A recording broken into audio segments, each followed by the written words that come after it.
pasar brevemente por la exposición, porque sé que está un poco tiempo en la exposición de Fred Nissen. Hay un cambio fuerte con respecto, sobre todo si temporalmente vas a ver la exposición del MAN y luego inmediatamente te enfrentas a la exposición de Fred Nissen, es como algo completamente, ¿no? O sea, en ese sentido, esa expresión tan fuerte, tan abigarrada, ¿cuál fue la reflexión que está el discurso?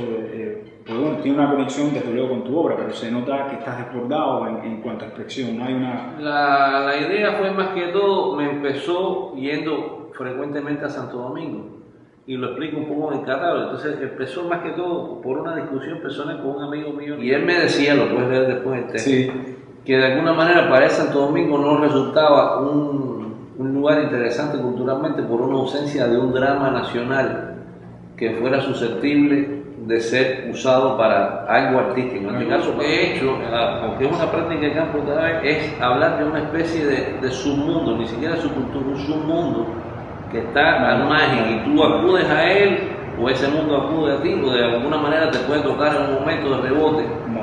¿Me entiendes? No es una cultura como tal, es un submundo dentro de la sociedad esta, puede ser la de Cuba, o esos fenómenos se dan en Cuba también, según tengo noticias. Una fascinación también como medio malsana de ir a un lugar que es prohibido, donde hay una serie de cosas que se están produciendo y que no son parte de mi cultura y que yo rechazo, pero a la vez me atraen.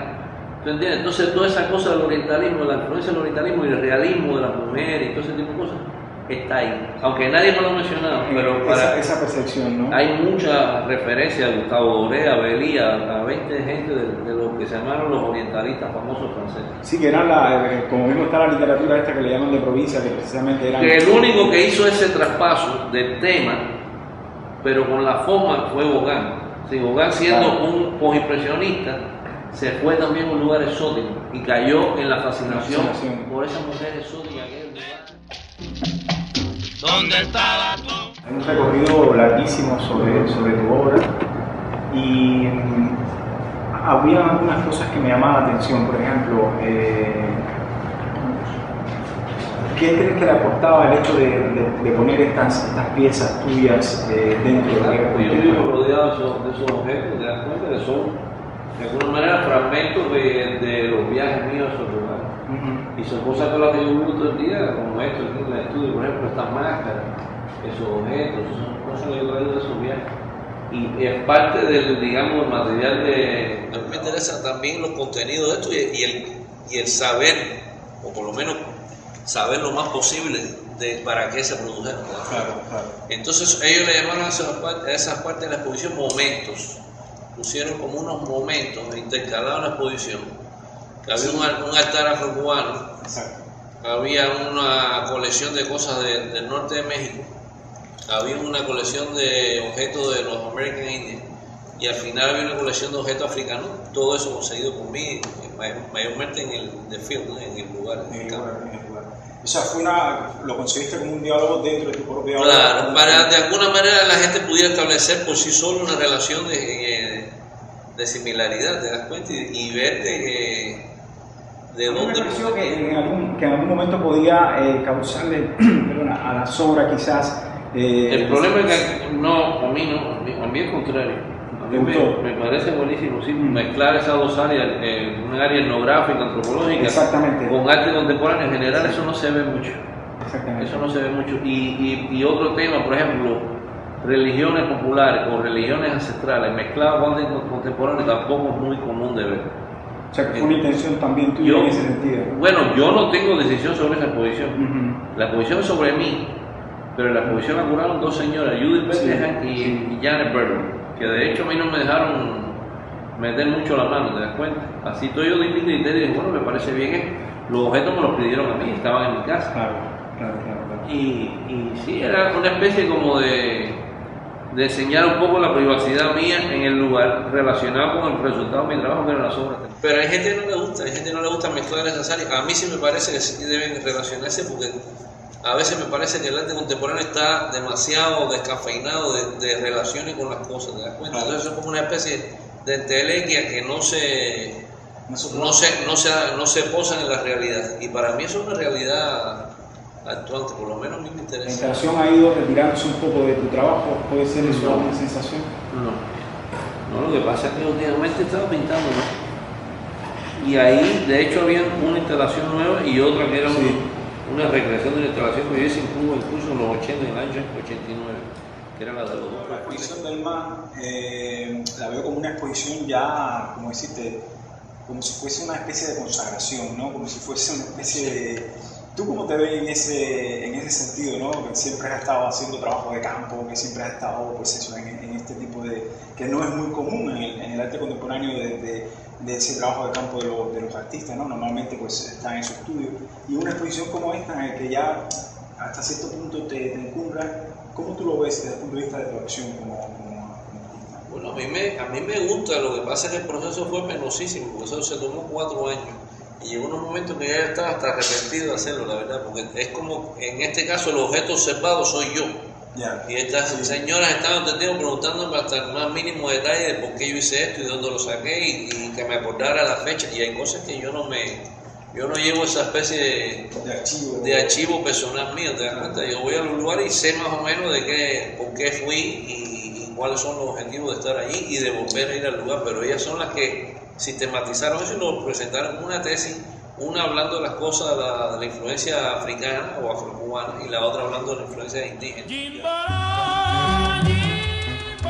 Yo creo que mucha de la generación nuestra, y ahí me pongo un poco también entre vosotros, ha tenido un desarraigo muy fuerte, ¿no? Y yo creo que nosotros, en ese sentido, al tener el desarraigo respecto al lugar donde nacimos, ganamos unas cosas y perdemos otras.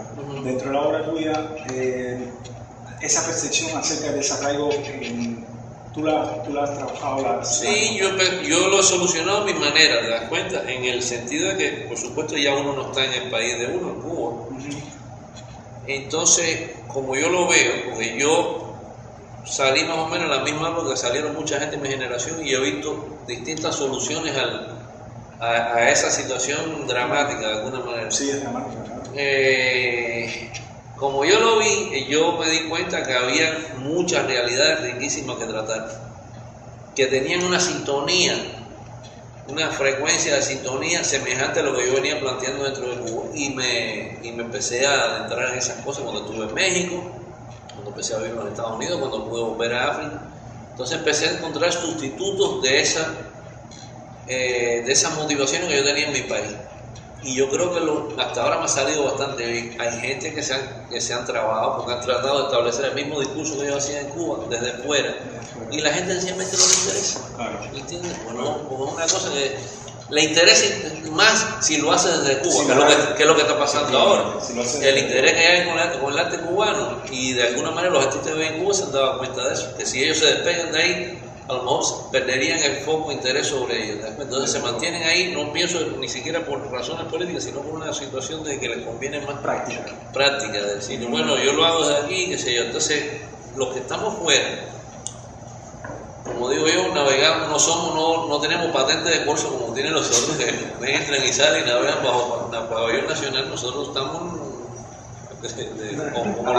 como los filibusteros, ¿te das cuenta? Entonces somos unos parias y de alguna manera no negamos nuestra nacionalidad ni nuestra influencia cultural y lo llevamos con nosotros a todos lados.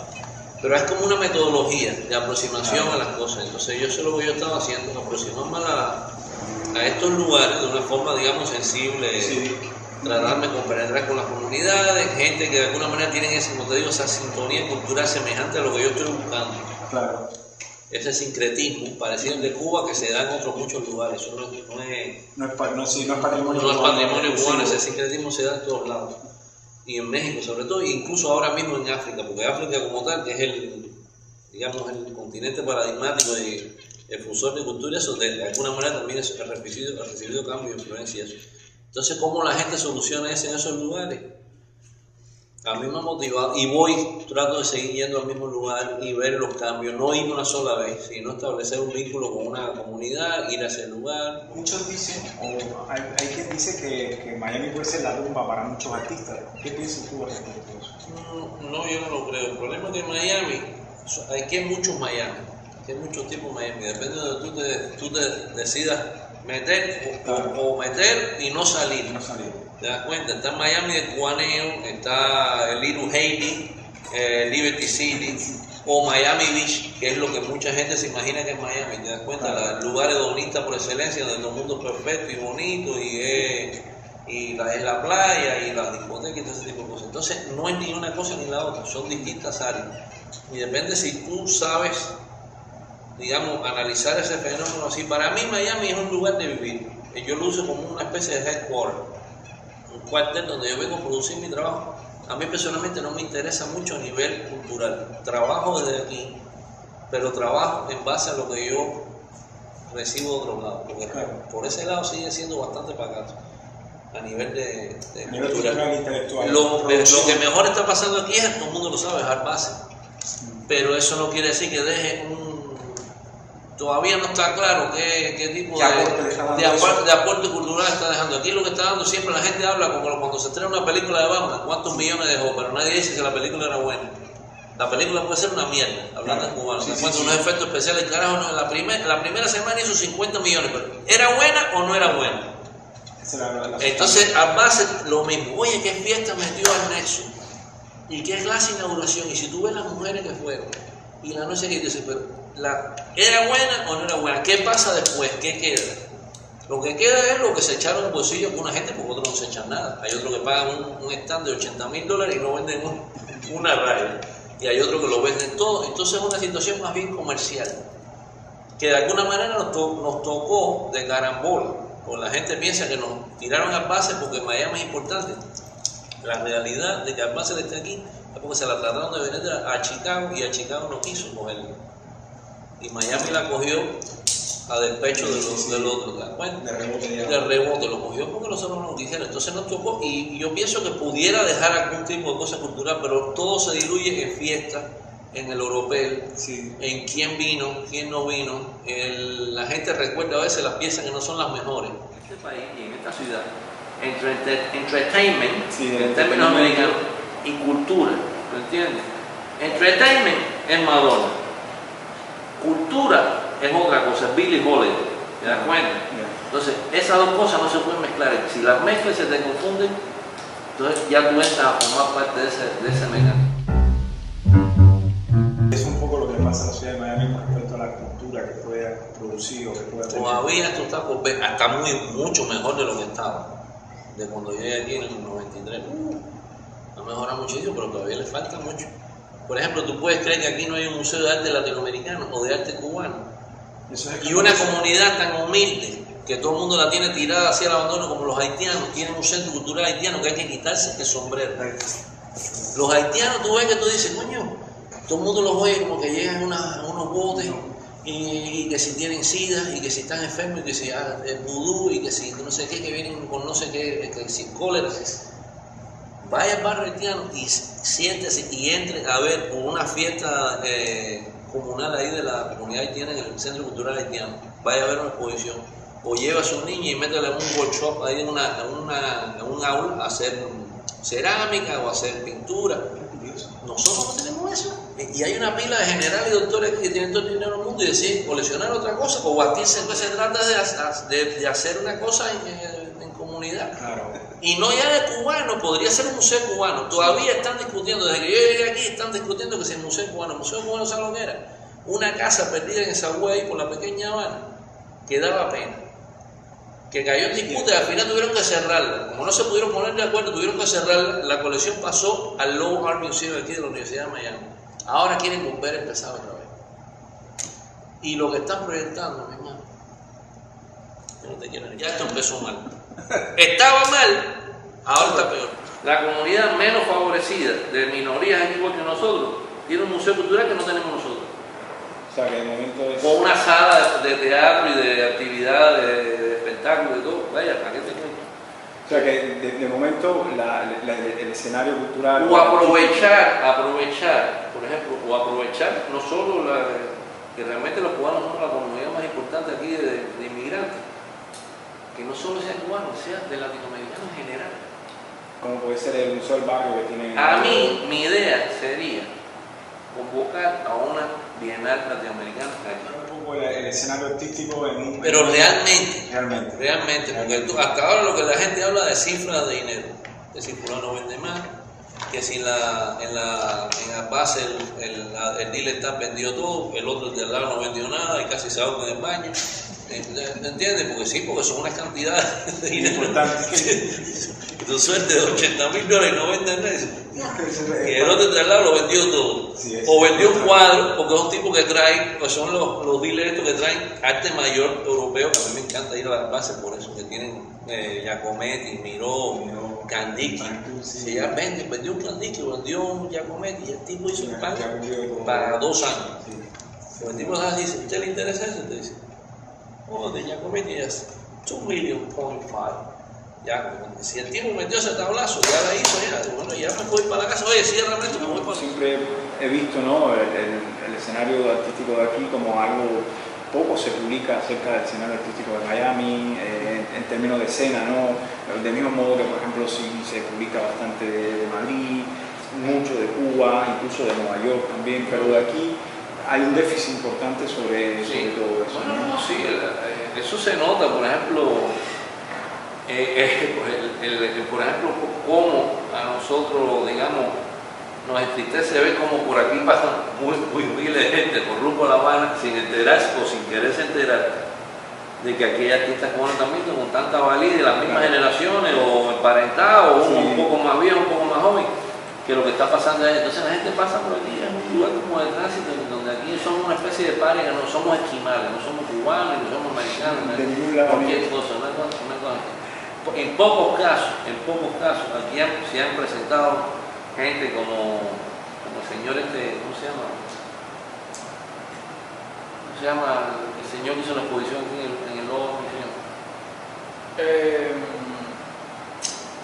La colección Farber llegó aquí de paso de La Habana y es uno de los pocos casos que ha dicho, yo estuve en Cuba y compré a fulano, pero todo el mundo dice que yo debería ver a Sutanés y a Peraceres aquí, que están aquí.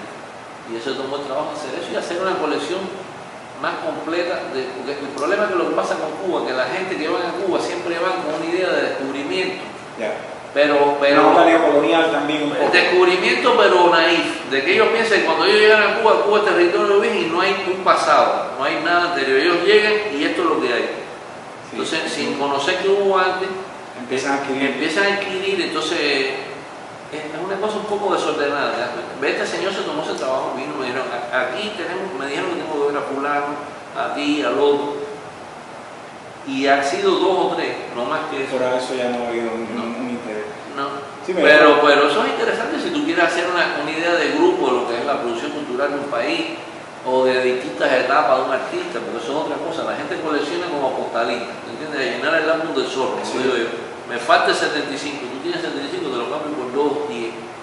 Empiezan a entrar exacto, no es tener un solo Néstor Arena o un solo José Bello, ¿entiendes? Es seguir al artista por un determinado periodo de tiempo y ver evolución y tener. Así es como yo pienso debe ser un colección.